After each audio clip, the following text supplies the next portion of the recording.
بدأ اليوم جميلا مشمسا، كان كل شيء عاديا. سار سلوى كريم حتى المدرسة، كل شيء عادي إلا وجه كريم كانت تعلوه ابتسامة ناكرة. ظل هكذا طوال الطريق.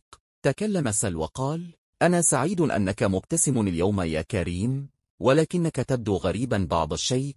رد كريم وهو يبتسم بمكر: اليوم هو عيد الهالوين يا سهل، يوم الرعب. رد سهل: وما الذي يعنيه هذا؟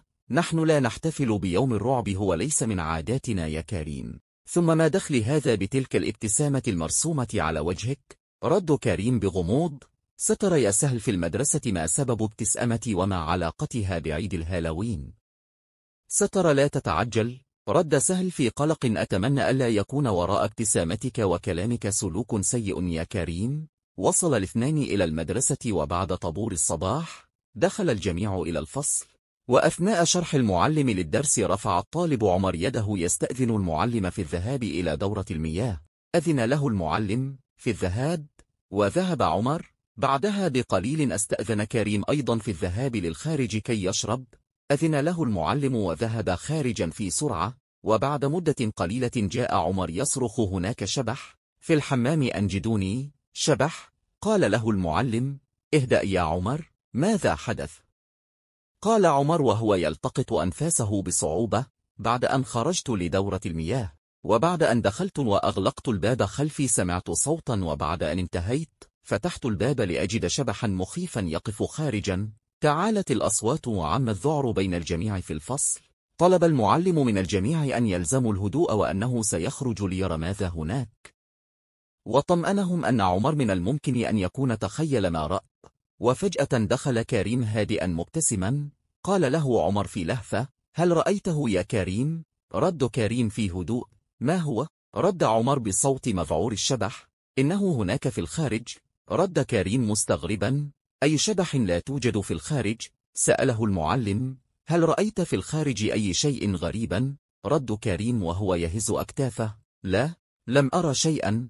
رد عمر بذعر: لا، هناك أنا رأيته، أنا متأكد. هدأ المعلم الطلاب وأكمل شرح الدرس. وبعد قليل دق جرس فترة الراحة، وخرج الجميع إلى الفناء. بحث سهل عن كريم الذي اختفى فجأة، وليس من عادته أن يخرج بدون سهل. خرج سهل للبحث عنه، وبعد قليل سادت حالة من الذعر بين الطلاب، وتعالت الصرخات: وحش، شبح، شيء مخيف. والكل يركض حتى سقط الطالب أحمد تحت الأقدام وجرحت قدمه. نادى فيهم المدير بمكبر الصوت: لا تركضوا، أهدأ، لا يتحرك أحد، فليقف الجميع مكانهم.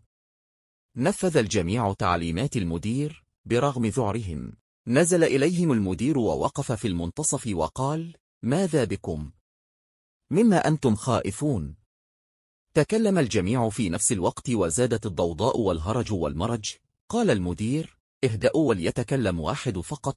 تكلم طالب وقال: هناك شبح في المدرسة، رأيته خلف الأشجار. رد آخر: وأنا رأيته عند دورة المياه. وآخر قال: رأيته خلف باب الفصل. وتعالت الأصوات. طلب منهم المدير أن يهدأوا، ونادى طبيب المدرسة حتى يعالج جرح أحمد، وكان جرحه سطحيا. كان سهل هو الوحيد الذي لم يرى الشبح، وساوره الشك ناحية كريم الذي كان مختفيا منذ أن خرجوا لفترة الراحة. وفجأة وهو سارح يحدث نفسه، سمع ضحكات عالية. التفت لها، وجد كريم يضحك خلفه بشدة. سأله سهل: أين كنت يا كريم؟ الطلاب يشعرون بالخوف، يقولون أن هناك شبحا في المدرسة. ضحك كريم وقال: هم جبناء، لا يوجد أي شبح. نظر إليه سهل وقال: كريم، هل أنت وراء ما يحدث في المدرسة؟ أنا كنت أمزح معهم واحتفلوا بعيد الرعب فقط، شيء بسيط. رد سهل منفعلا: كريم، لقد أفزعت الجميع، وكاد أحمد أن يتأذى وتكسر قدمه. هل تسمي هذا مزاحا؟ رد كريم: إنه عيد الهالوين كما أخبرتك، ولا مانع من بعض المرح مع الأصدقاء مهما كانت العواقب. لا يا كريم، أنا مستاء مما فعلت، وإن لم تعترف بخطئك سامحني، لن أكون صديقك بعد اليوم. وأخيرا قبل أن أذهب، لا يوجد ما يسمى بعيد الهالوين، نحن لدينا عيدين فقط. تركه سلوى ذهب غاضبا منه. وظل كريم يفكر في كلام سهل، ثم قال محدثا نفسه: يبدو أنني أخطأت قليلا، يجب أن أحاول أن أصلح ما فعلت. وذهب متوجها إلى مكتب المدير، ألقى التحية على المدير، ثم حكى له ما حدث وأنه كان يمزح ويحتفل فقط. وبعدها خرج المدير معه كريم وجمع كل المدرسة، ووقف في المنتصف وقال: لدى زميلكم كريم ما يخبركم به يا أولاد، تفضل يا كريم. قال كريم: زملائي، لقد كنت أنا الشبح الذي يخيفكم في المدرسة. لقد اشتريت قناعا مخيفا لأحتفل بعيد الهالوين، وكنت أمزح. تعالت الأصوات الغاضبة ضد كريم وثار الجميع. دخل المدير وقال: اسمعوا كريم للنهاية. أكمل كريم قائلا: كنت أريد أن أمزح معكم فقط، ولكن الأمور خرجت عن السيطرة. أعتذر منكم ومنك أنت بالذات يا أحمد، لأنني تسببت في أذيتك. أضاف المدير: أنا أقبل اعتذارك يا كريم لأنك اعترفت بخطئك، وأرجو منكم أن تقبلوا اعتذاره. وكلمة أخيرة منى لكم جميعا.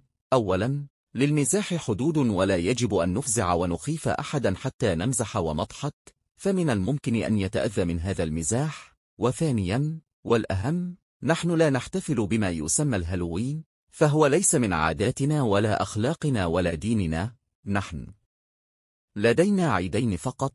قال أحمد: أنا أسامحك يا كريم، وأتمنى ألا تعيدها. وردد الجميع نفس الكلام. فرح سل واتجه إلى كريم وقال له: أنا سعيد بك يا كريم.